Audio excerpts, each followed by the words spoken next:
today I have a little special treat for you all. I have a special guest, a very, very special guest who is near and dear to my heart.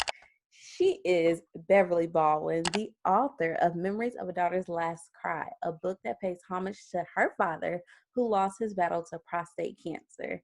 She is an advocate on behalf of all men and their families about symptoms, diagnosis, and support. So today you're going to get to learn a little bit more about her, and hopefully after you hear from her, you too will support her. So let's get right on into today's show. Hey, Hola. baby! How Hey, are boo. you? I'm good. I'm so happy to be here. I'm so happy to have you. Thank you for joining us, the Faith Slayers. You know how we do over here. Awesome. Awesome. I'm so excited. I'm just cheesing from ear to ear. I'm excited. Well, that makes two of us. So, BB, well, let my people know, because I'm going to be calling you BB. They're going to be like, wait, who is that? So, like I told y'all, this is Beverly Baldwin, but I call her BB. So, y'all fam too, y'all could call her BB. Right. I So, think it's my BB. attached name. Everybody's been calling me that lately. That's my name. We're not gonna do that. Only my squad can call you that. BB. Yeah, so BB, tell us. We are so excited to hear more about your journey today. Could you first start off by telling us what inspired you to embark on this journey? Ooh, it's so much. I can say honestly, I've never even thought about writing a book before Moo. And we had discussions like this before. But I think that when my dad first got sick with prostate cancer, I really never knew what prostate cancer was. Never heard of it. Didn't know anybody who survived it or succumbed to it at all. So I would go to doctor's appointments with him, and I find myself not really understanding the literature that they did have available. It was a lot of doctoral terms, and it wasn't a pleasant experience for me. So I kind of wanted to bring a relatable story that people can relate to, especially prostate cancer, as it as African Americans, 1 in every 4 men will get it. So I felt like I needed to do something for the community that could be relatable. Because those doctors' terms, it was all over my head, and I didn't really understand it. So I wanted to bring a relatable source for others too. I love that. I love that. So tell us, because of course I've read the book and it's a great read. I read it in 2 hours, literally on a plane ride. So could you just tell everyone a little bit about your amazing father? I know you're going to be super long-winded because you're a daddy's girl or whatever, but let's keep it nice and short so they can read the book and get to know him. That's my baby. That's my poop. Yes. Definitely a daddy girl. Even after I still talk about my dad as though he's still here, and he's been gone now for about 8 years. But I do want to show a copy of the cover. You can find it on Amazon as well. But my dad was a hard worker. Out of all the sports that my sister and I have done, he never missed a game. He never missed a track meet. He had the actual first video camera that I feel like ever came out, and he was right there videotaping everything. Yes, Daddy, yes. Everything. He had the YouTube channel before the YouTube. With the big VHS cassette player. Yes. It was all like, when I look back now, at first it was kind of like embarrassing, but now it's like, who can say that they've kind of experienced that from their dad, Absolutely. My dad, he's my superhero. Even now, he's come back to me after he passed away. So the bond and the connection is just there. I can't even really almost put into the words the magnitude of influence that he's had in my 36 years of life. And that's not me being biased, but I really just feel like that. I can't even put into words. He was just great. I mean, everybody loved him. Absolutely. Supportive. I loved him, and I never even got a chance to meet him just from reading the book. Like, y'all definitely have to go and get the book. It's so amazing. You'll feel like you have a connection with Mr. Baldwin himself. It'll draw you in. It'll draw you in. It'll draw you in. And that's what I think people can relate to the most. Even if you didn't have the same type of childhood that I had, you can take away something from that, from the story. Even Absolutely. even as an adult. Yes, I definitely agree because as you know, like, I didn't have my father growing up. I was raised in a single mother household. So when I read your book, I felt like I was his child, like I was a part of the Mm-hmm. family. Mm-hmm. And, I'm sure if I would have had a chance to meet him, like he would have welcomed me as his own. But Absolutely. just to be able to see that bond, and even I love the fact that you were able to like put a couple of pictures in there, like that was like super amazing. Not a lot of books let you have that image to go with the story. Right. So Right. that's Right. it was just really inspiring, and Right. I thank you for just having the courage, to even step out and do something like that, because everyone has different ways of coping with death, and I think Absolutely. it's so amazing that you decided to pay homage to him. So could you just tell us like a little bit of like how do you stay motivated, like when his death anniversary comes around, or when his birthday comes around, or like even Father's Day come around, like how do you stay Mm-hmm. motivated? You know what? It really took a few years for me to really get like that. Behind every smile, there has been some type of hurt, disappointment, devastation, what have you. But I think the work that I'm doing throughout the community, letting my voice be heard and seeing the impact that it's making on others, I think that's what's the most gratifying. So every time I sell a book or I go to a radio interview, there's people who's like, I know your dad is smiling down on you. And Yeah. I feel that each and every day when I'm doing something for the cause of prostate cancer. So I think with that, that's kind of what helps keep me motivated. I find myself getting sad around Father's Day, and we know that's coming up this weekend. But knowing the type of dad that he was to me over the course of all these years, I just thank God for the opportunity to even experience that. And I don't have any ill feelings towards his passing anymore.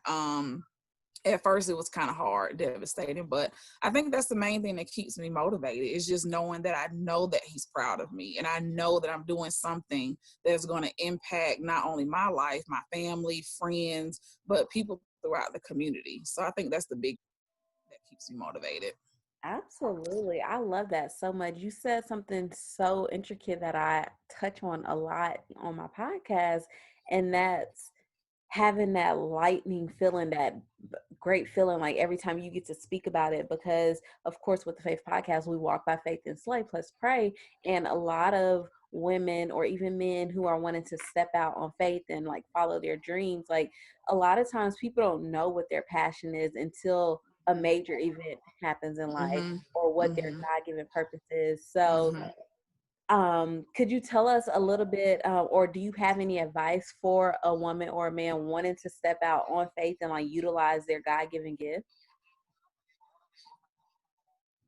I think that's it's a hard question, but in essence, I think that life throws us experiences. I think it throws us curveballs that are just really inevitable, and I think we have to take those experiences and turn them into something good, because there is something good that can come out of everything.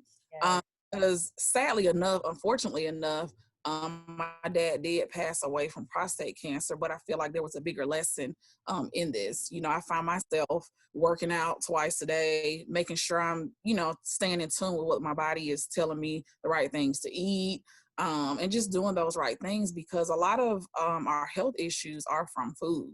So Mm-hmm. in order to really get your story out there, I think that you just have to step out there. There's no way. Even if the water is cold, it'll eventually warm up. You just have to kind of step out Like jumping there. in a pool. Absolutely. There you Absolutely. go. Absolutely. And I think the biggest thing is you have to know what you want, because if you don't, you can't expect anybody else to, fulfill your passion, because Yes. for you. So I can't expect for someone to grab a hold of the prostate cancer issues and I doubt myself. Yes, that's I key. think you have to really know what you want, and it does take some time. And I think the experiences that we have over life is what kind of makes that become more obvious, because this was never writing a book was never a dream of mine. That was something that I just, you know, it my life experiences created opportunity for me to write a book, and it just kept tugging and tugging and tugging on my heart. And I feel like when you pray about those things, they will come to pass. Absolutely. They have a way of doing that. You can go to sleep and you're dreaming about it. And my book just kept coming to me, coming to me, coming to me. And I was like, okay, I gotta do it. I gotta do it. And Mumu, you've been an inspiration too, because you're the one still telling me, BB, go ahead and finish it. Go ahead and finish it. So that actually helps too. Also having a support system, believing in yourself, but then having a support system that believes in what you're doing as well too. Yes. Aww. Yes, that's so good. Don't get on here making me emotional now. Trying to get teary-eyed, you know. No, but that's really so true.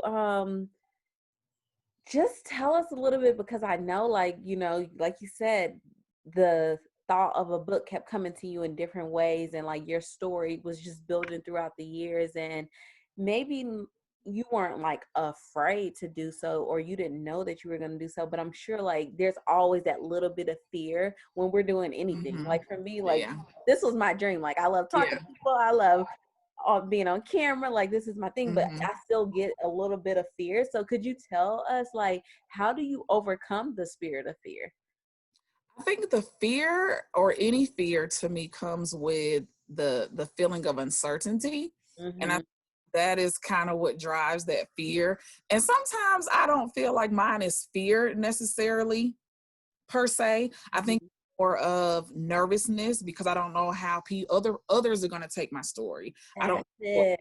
Oh, this is good. You know, so it's kind of a twist to it. I think that that goes back to you knowing what you want, and when you're fulfilling your purpose, the right people will, you know, come along. And I do believe in that.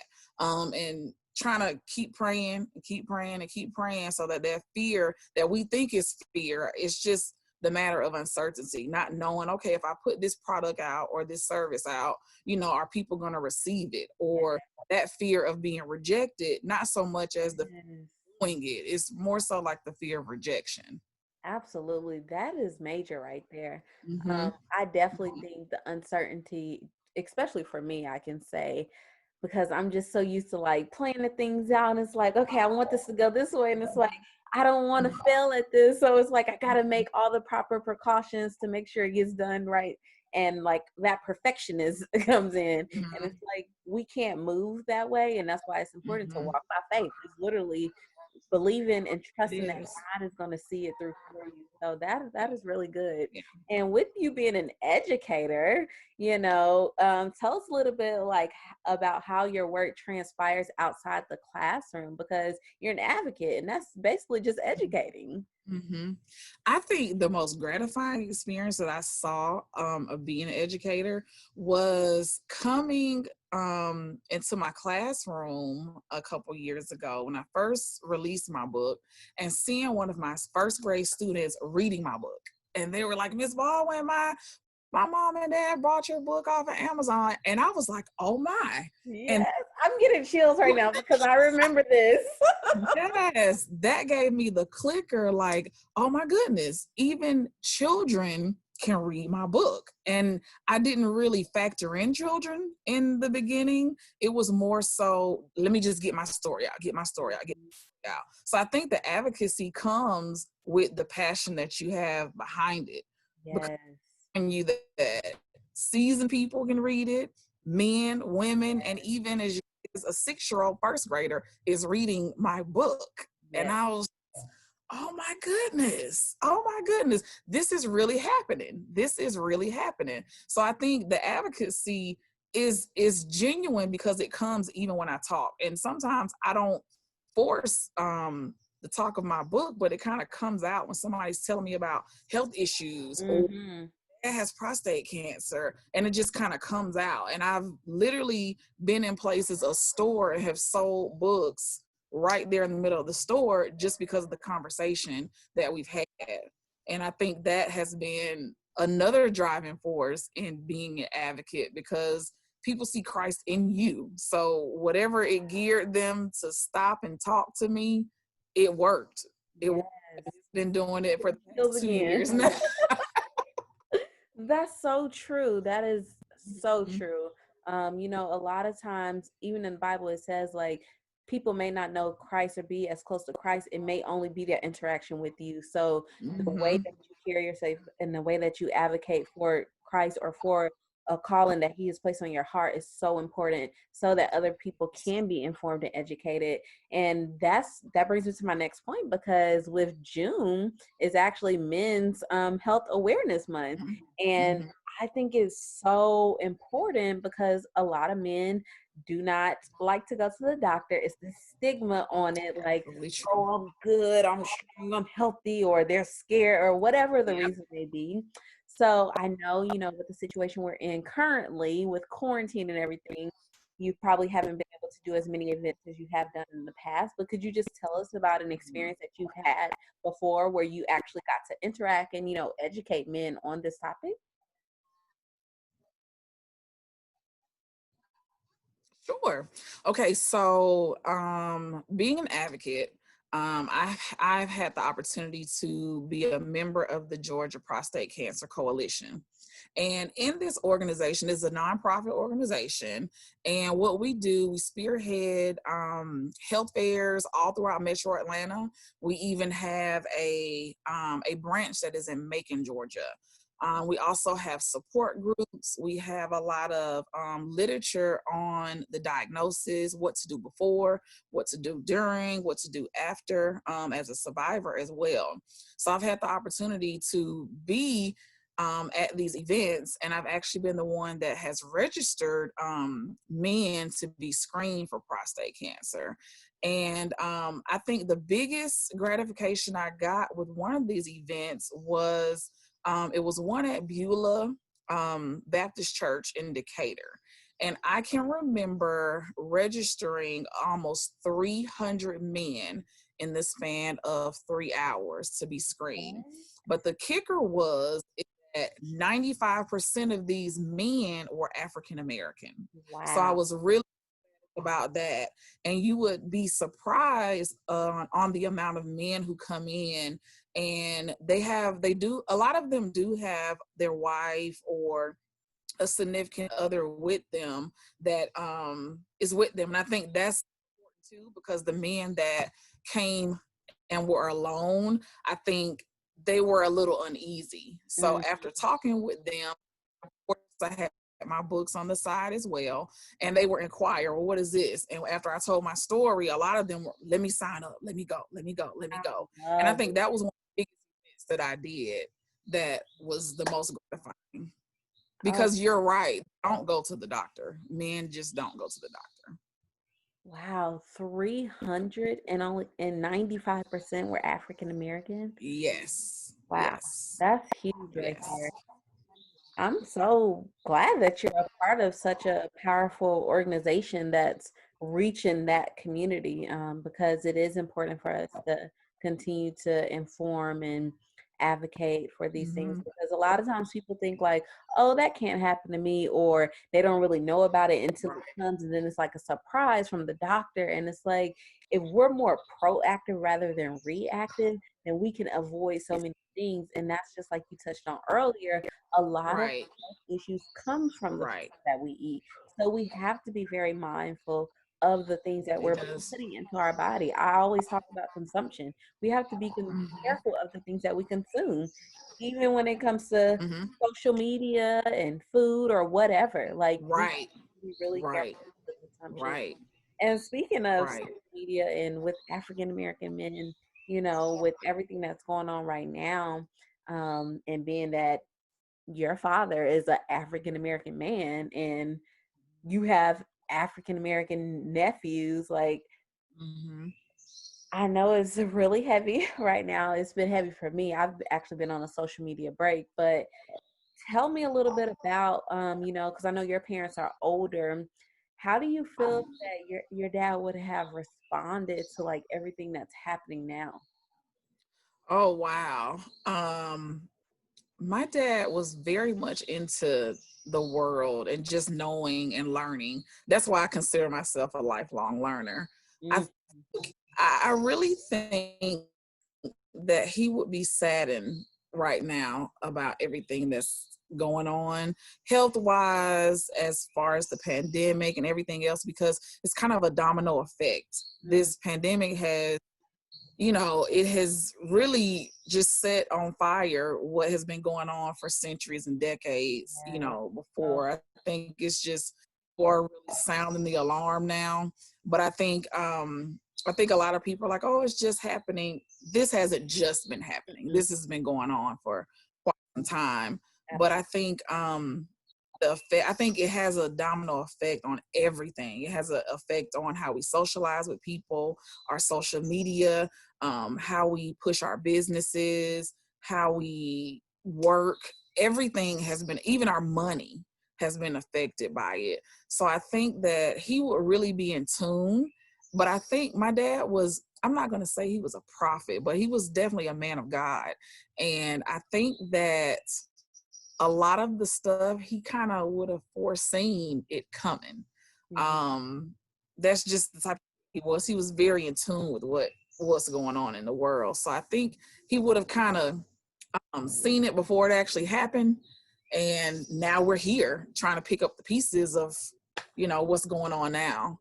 And I'm scared that it's going to get worse before it gets better. Yeah. So Yeah. that's the unfortunate part. Definitely. It's definitely really heavy. And like I said, a lot of things that we're consuming on an everyday basis. So we'll go ahead and wrap it up with this. Like, just let us know, like, how do you know whether to keep going or give up on some days? Like, I know every day isn't like peaches and cream, like, let's go. Like, so let us know, like, how do you know whether to keep going or give up?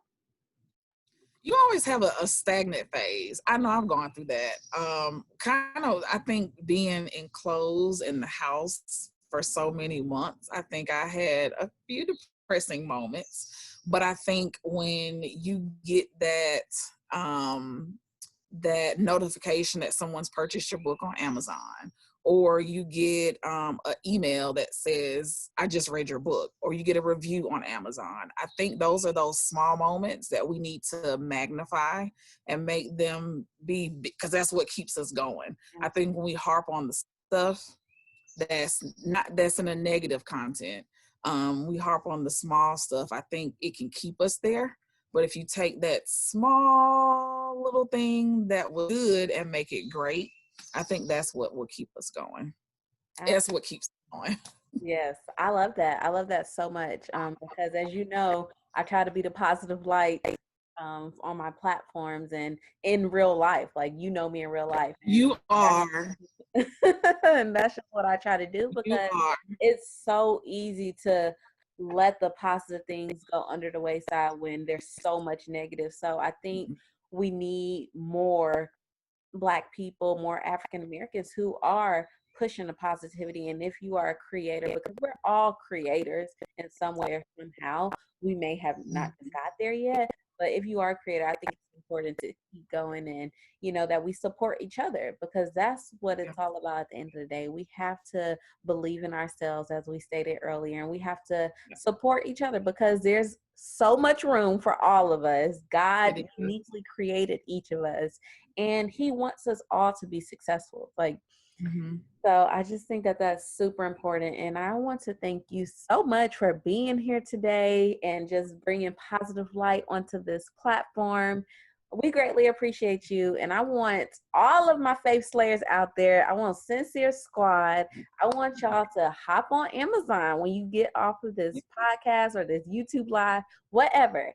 Go on Amazon and look up Memories of a Daughter's Last Cry by Beverly Baldwin and purchase you a copy of the book, because during this time, that's something that could bring light into your life. And she has little word search Bible verses in there. Like, it's a bunch of inspiration. And y'all know your girl is never going to tell you something that I don't truly use. I could show you my book and it's lit. It's highlighted, it's lit. Okay. I love it. And I'm just so thankful for you. And y'all, I hope y'all have enjoyed Beverly today just as much as I have. Could you go ahead and let the people know how they can keep up with you? Yes, you can follow me on Facebook at Memories of a Daughter's Last Cry, and also on Instagram at MODLASTCRY, Mod Last Cry. And I will follow you. Follow me, I will follow you back. I love it. I love it. And you already know on the Faith Podcast, we're never going to leave you out here dry. So before we go, I have your Walk by Faith and Slay moment of the day. And it's very simple. There is a light at the end of the tunnel. So even though it may get worse before it gets better, keep shining, keep being that positive light. And y'all, God is going to make a way. Keep your heads up. And I love y'all so much. Be safe out here in these streets, whatever you decide to do. But we are still wearing our mask, okay? Make sure you are staying 6 feet apart. And we'll see y'all next time.